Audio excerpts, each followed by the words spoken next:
Ruby and Hagit. We now recognize Liz Hirsch-Naftali.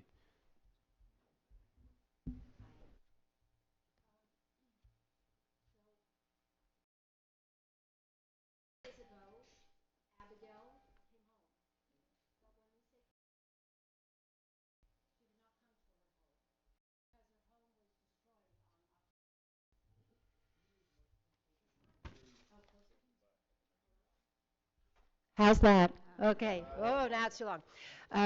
So on Abigail came home 3 days ago, but Abigail did not come home to her house.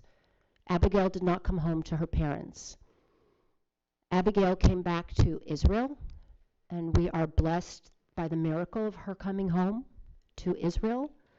But when she got home, her parents, who were both murdered on October 7th by Hamas terrorists, were not there to greet her.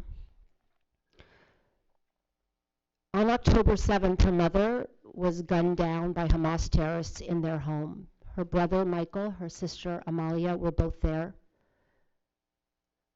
They went outside where their father, Roy, was with Abigail, who was 3. They started to run. A Hamas terrorist gunned him down and killed him. And he fell on Abigail, covering her. The 6 and 10-year-old ran. They thought Abigail also had been murdered. They locked themselves in a closet for 14 hours. Those 14 hours, we had 2 people reporting to us. They were a 6 and 10-year-old about what happened on the kibbutz that day. Their grandmother, who was also from this kibbutz Kfar Aza, was in Bulgaria on a trip with the kibbutz. She called her grandchildren, a 6 and a 10-year-old in a closet. It was dark. And she said, "Why is it dark?" Because she knew it was daytime. And it was a beautiful day. And they said, "Because there are Hamas terrorists here and they have just killed our parents and Abigail." She made them get out of the closet to show her from thousands of miles away the body of her daughter killed. Then they locked themselves in where they stayed for 14 hours until they were able to be secured with other relatives on the kibbutz, where most people stayed for over 30 hours before they could actually be taken from this kibbutz because there was so many terrorists. Abigail managed to crawl out from under her father's body, but we did not learn this for 3 days because there was no opportunity for us to understand.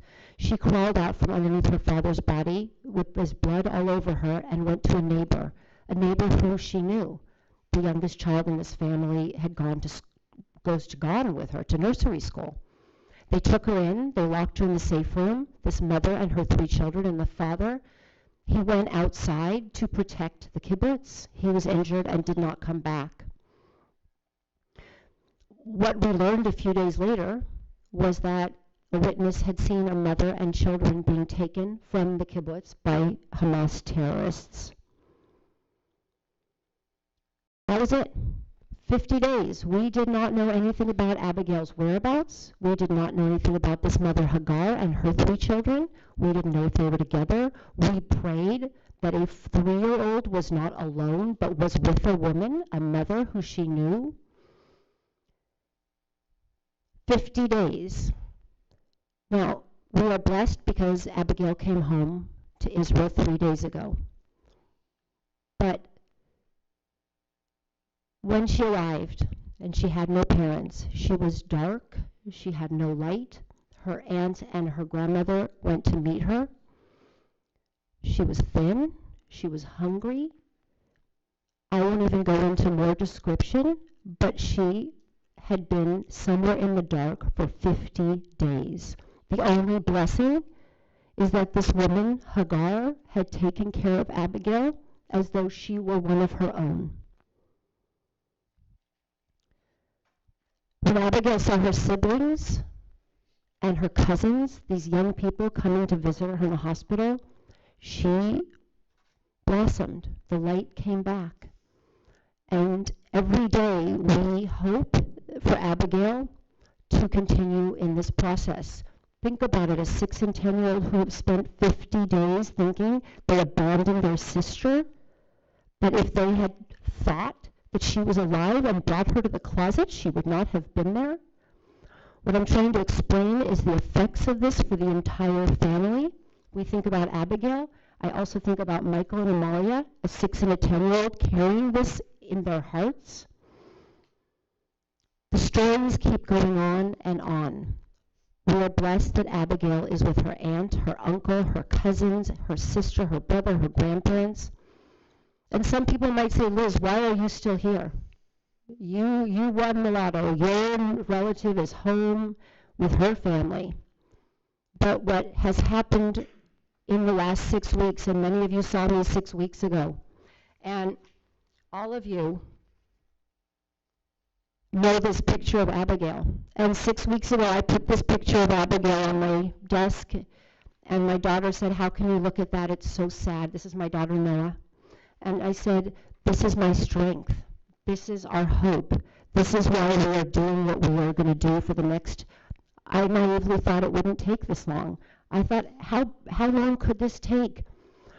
But what I'm here to say is these people who are here speaking about their American sons, though folks in Israel and around the world who are waiting for their loved ones to come back, we're now a family. We are here for each other. And I will continue, and Noah will continue, and our family in Israel will continue to support the return of Omer, Itai, Idan, and all of these young people. I also want to bring out that there are young women that we have to get out of there, because I will not say what is happening, but we all know what is happening to young women. They need to come out. We have other children, we have old people. We need to get them out, and I so appreciate all the work that everybody here is doing. And I can only add my words of, Abigail's the hope. We see that people are coming out. We need to keep them coming out. We need more to come out, and we need them to come out really soon. Because when I see those faces, and you all see those faces, after 52, 53 days, they can't stay there much longer. So I want to thank you for having us, and thank you for really making this your priority, and that we know that this is something everyone here agrees on. So thank you. Thank you very much, Liz. And Noah, thank you for being here with the release. That you stay involved is so important. God bless you. As we proceed to questions, we'll begin with a further statement by Chairman Mike McCall, who has another commitment. But Chairman McCall, thank you. No, thank you, Chairman. Liz, thank you for that powerful story and all the families. I have a meeting with some